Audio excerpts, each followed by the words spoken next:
is the cradle of the human race, the birthplace of the human speech, the mother of history, the grandmother of the legend, and the great-grandmother of tradition. Our most valuable and most instructive materials in the history of man are treasured up in India only, said Mark Twain. In today's class, we will learn about India in brief, Bharat Darshan in the literal sense. India has a unique culture and is one of the oldest and greatest civilizations of the world. It stretches from the snow-capped Himalayas in the north to the sun-drenched coastal villages of the south and the humid tropical forests on the southwest coast, from the fertile Brahmaputra Valley on its east to the Thar Desert in the west. It covers an area of 32,87,263 square kilometers. It has achieved all-round socio-economic progress during the last so many years of its independence. India is the 7th largest country in the world and ranks second in population.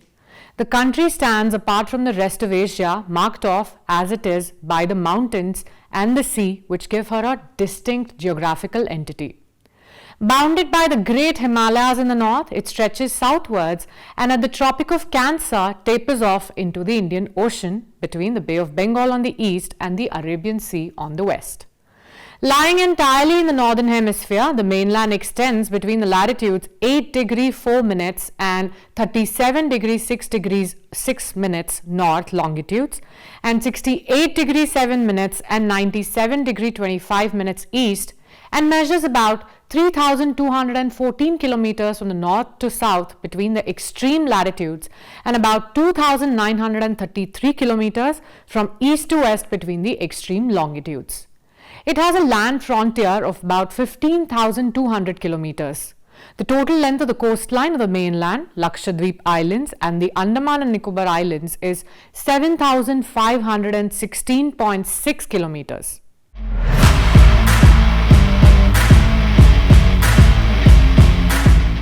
Countries having a common border with India are Pakistan, Afghanistan to the northwest, China, Bhutan and Nepal to the north, Myanmar to the far east and Bangladesh to the east. Sri Lanka is separated from India by a narrow channel of sea formed by the Pak Strait and the Gulf of Mannar. The country can be divided into 6 zones, mainly north, south, east, west, central and the northeast. It has 28 states and 8 union territories.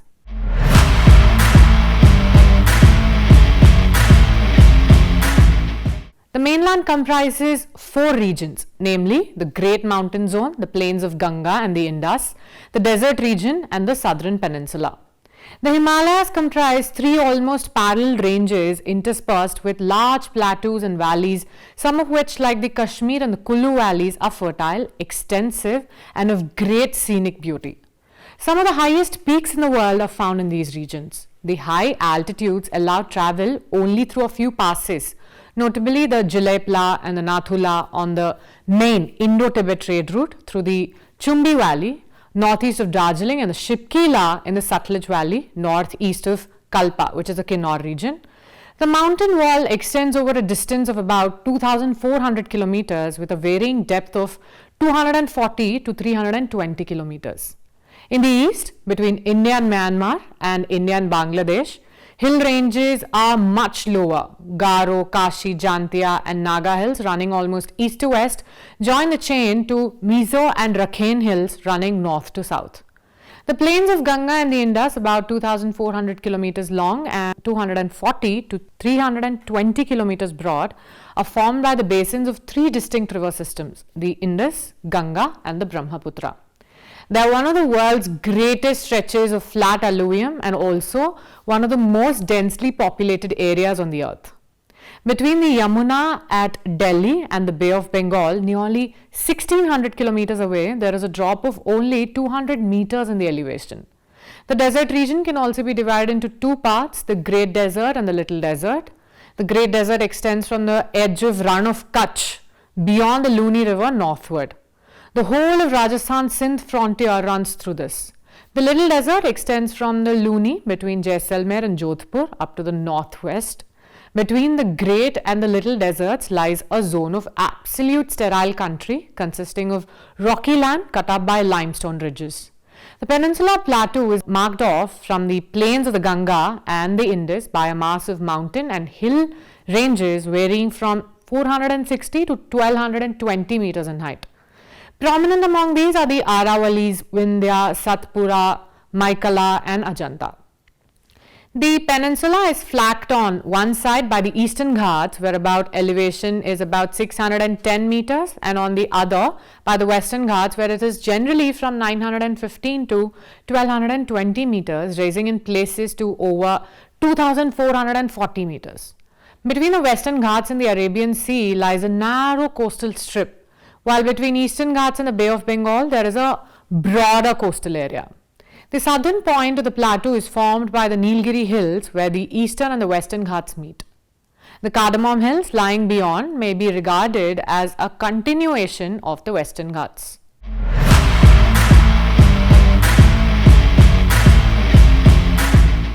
The river systems of India can be classified into four groups, namely the Himalayan rivers, the Deccan rivers, the coastal rivers and the rivers of the inland drainage basin.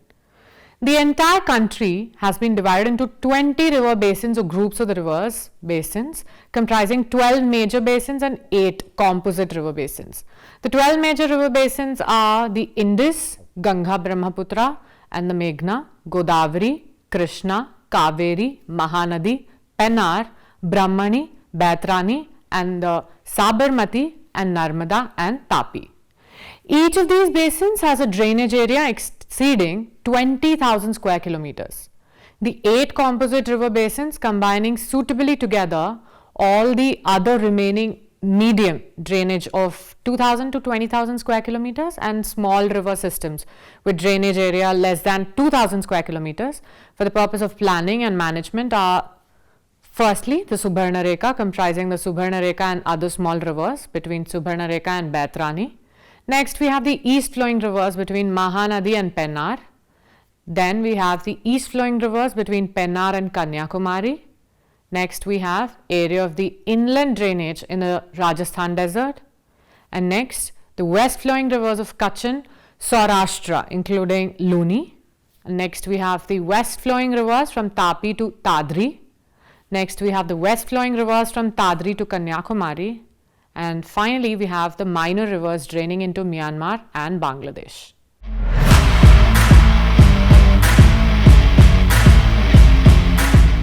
The climate of India may be broadly described as tropical monsoon type.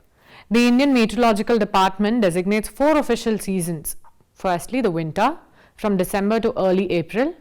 The year's coldest months are December and January, when temperatures average around 10 to 15 degrees Celsius in the northwest.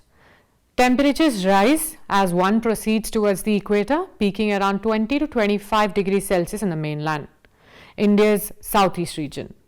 The next season is the summer or the pre-monsoon season, which lasts from April to June. April to July in the northwestern India. In the western and the southern regions, the hottest month is April. For northern regions, May is the hottest month. Temperatures average around 32 to 40 degrees Celsius in most of the interior. The next season is the monsoon or the rainy season, lasting from June to September. The season is dominated by the humid southwest summer monsoon, which slowly sweeps across the country beginning in the late May or early June. Monsoon rains begin to recede from the North India at the beginning of the October. South India typically receives more rainfall.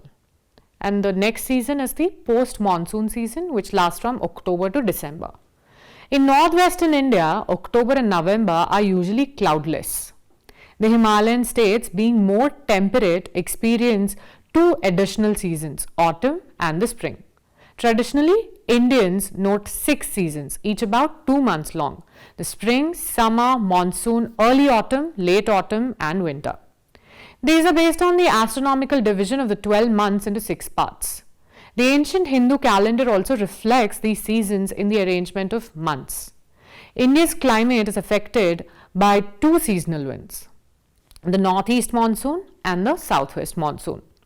The northeast monsoon, commonly known as the winter monsoon, blows from land to sea, whereas the southwest monsoon, also known as the summer monsoon, blows from sea to land after crossing the Indian Ocean, the Arabian Sea and the Bay of Bengal. The southwest monsoon brings most of the rainfall during the year in our country.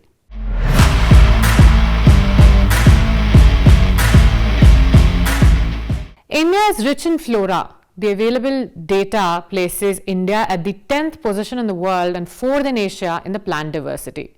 From about 70% geographical area surveyed so far, over 46,000 species of plants have been described by the Botanical Survey of India, which resides at Kolkata.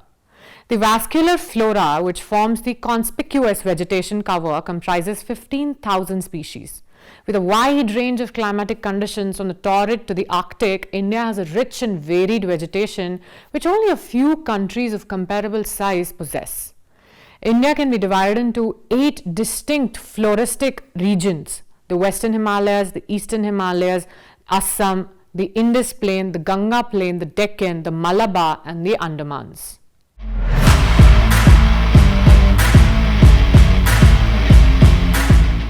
India is one of the mega biodiversity countries in the world with unique biogeographical locations, diversified climatic conditions and a wide array of ecosystems ranging from deep sea to high mountain ranges in the Himalayas. Zoological Survey of India, which is under the Ministry of Environment, Forest and Climate Change, is more than a century old, committed to inventorying the faunal resources of the country right from the protozoa to mammalia. The Zoological Survey of India, headquartered at Kolkata, and its 16 regional centers spread across the country are studying the Indian fauna of all states, union territories and protected areas in different ecosystems.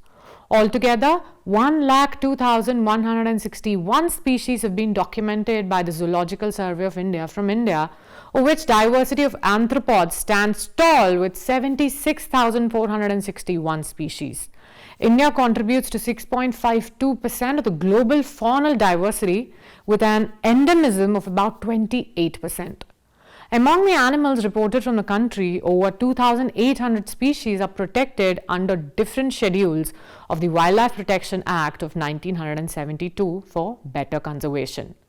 According to the World Biogeographic Classification, India represents 2 of the major realms, the Palearctic and the Indo-Malayan, and the 3 biomes, the tropical humid forests, tropical dry or deciduous forests, and the warm deserts or the semi-deserts.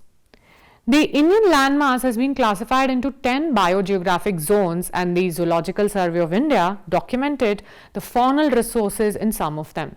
The Himalayas with 30,377 species, Trans-Himalayas with 3,324 species, islands with 11,009 species, the Northeast with 18,527, the desert with 3,324 species, the semi-desert with 7,424 species, and the coast with 11,883 species.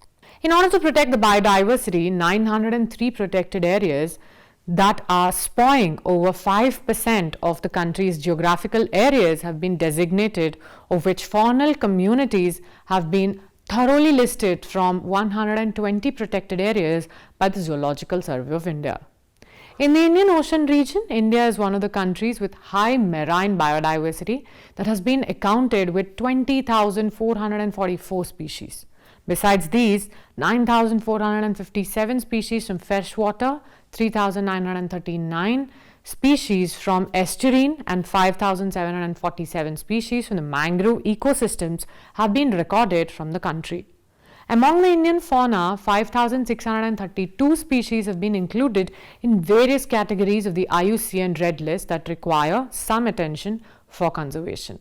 For effective conservation of the water bodies, 47 wetlands have been recognized as Ramsar sites. The wetlands of the international importance, in which 6,602 species of animals under different groups have been reported. Under the Man and the Biosphere concept of UNESCO, 18 biosphere reserves have been designated in India, of which Sundarban Biosphere Reserve harbors large number of species to the tune of 2,626, while in Great Nicobar, 2,079 species, the Nilgiri 1,875 species, Gulf of Manna 1,086 species, Manas 846 species, Panchmadi 539 species, Nanda Devi 427 species and Nokrik 262 species of animals have been reported. Out of the 35 biodiversity hotspots identified in the world, Himalayas, Indo-Burma, Sundaland and the Western Ghats, Sri Lanka are shared by India with high degree of endemism.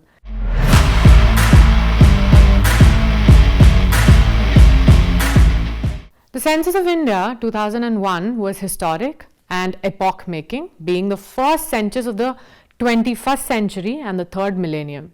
It reveals benchmark data on the state of abundant human resources available in the country, their demography, culture and economic structure at a juncture which marks a centennial and millennial transition.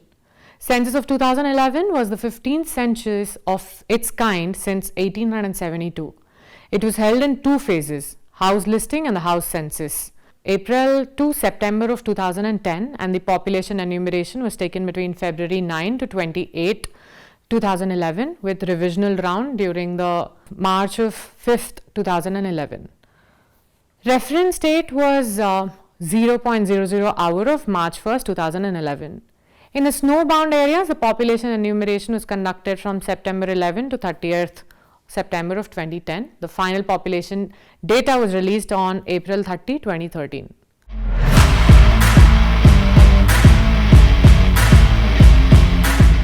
As per the Census of India of 2011, stood at 1,210 million as on March 1st, 2011, out of which 833.7 million lived in the rural areas and the rest of 377.1 million lived in the urban areas. With a population of 1,028.7 million in 2001, the decadal growth rate of the population in India between 2001 and 2011 was 17.7%.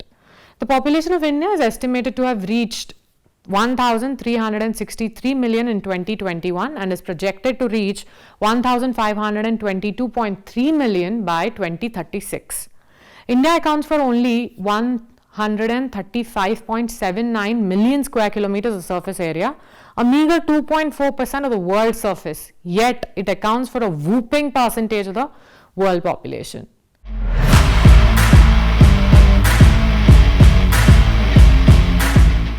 One of the most important indices of the population concentration is the density of population. It is defined as the number of persons per square kilometer. The population density of India in 2011 was 382 per square kilometer with a decadal growth rate of 17.7%. The density of population has increased in all states and union territories between 1991 and 2011. Among the bigger states, Bihar was the most thickly populated state with a population density of 1,106 persons per square kilometer, followed by West Bengal at 1,028 and Kerala at 860 in 2011. Among the smallest states or union territories, the population density of National Capital Territory of Delhi was at the highest at 11,320 persons per square kilometer in 2011, followed by Chandigarh at 9,258 persons per square kilometer.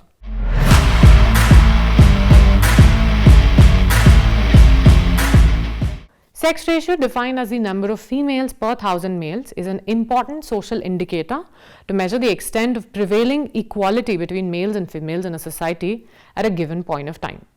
The sex ratio in India has always remained unfavorable to females. It was 972 at the time of the beginning of the 20th century and thereafter showed a continuous decline until 1941 when it reached 945. The sex ratio has improved from 933 in 2001 to 943 in 2011. However, the child sex ratio, which is defined as the number of girls aged 0 to 6 years per 1,000 boys aged 0 to 6 years, has deteriorated from 927 in 2001 to 919 in 2011.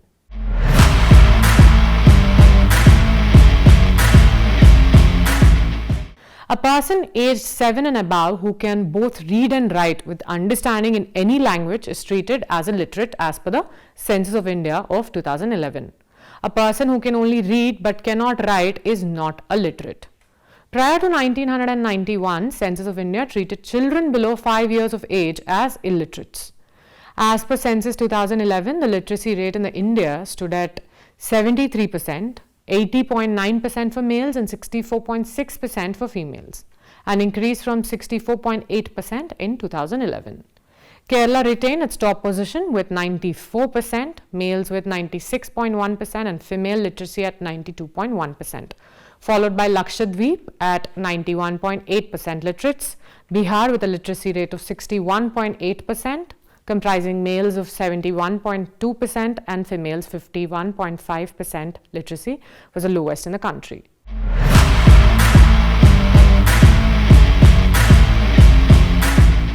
Migration is one of the most important indicators of demography. People migrate from one place to another due to various socio-economic reasons. Census of India records migration by two methods, namely the place of last residence and the place of birth. In terms of the place of the last residence method, migrants are defined as people who are currently residing at a place different from their place of their last residence. In terms of place of birth method, people are currently residing at a place different from the place of birth and are treated as migrants. About 455.8 million people were treated as migrants by the place of the last residence. 141.9 million were considered to be migrants between the period 2001 and 2011.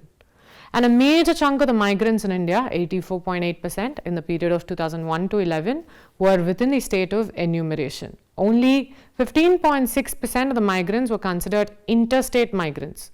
Similarly, within the states or the union territories, 64.9% of the migration in the period 2001 to 2011 happened within the district of the enumeration, and the rest 35.1% migrants were inter-district migrants.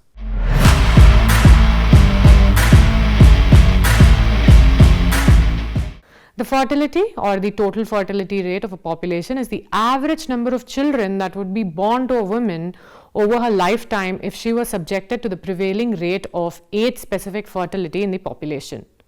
A total fertility rate of about 2.1 children per woman is called the replacement level fertility. From a total fertility rate of 2.6 in 2008 to 2.2 in 2018, India has gradually moved towards achieving the replacement level of fertility.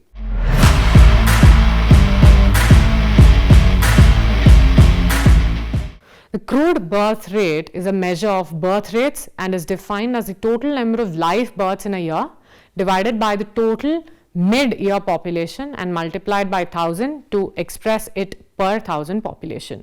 The crude birth rate in India has reached 20%, 20 per 1000 population in 2018.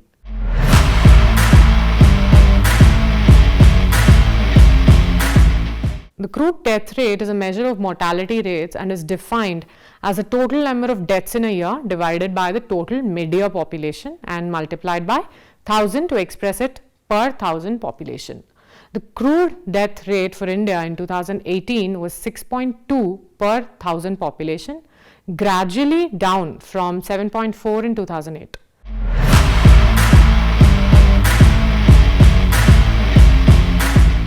The infant mortality rate is another important indicator of demography and is defined as the number of deaths in a year per 1000 live births of the children under 1 year of age. India has been able to drastically reduce the infant mortality rate from 53 in 2008 to 32 in 2018.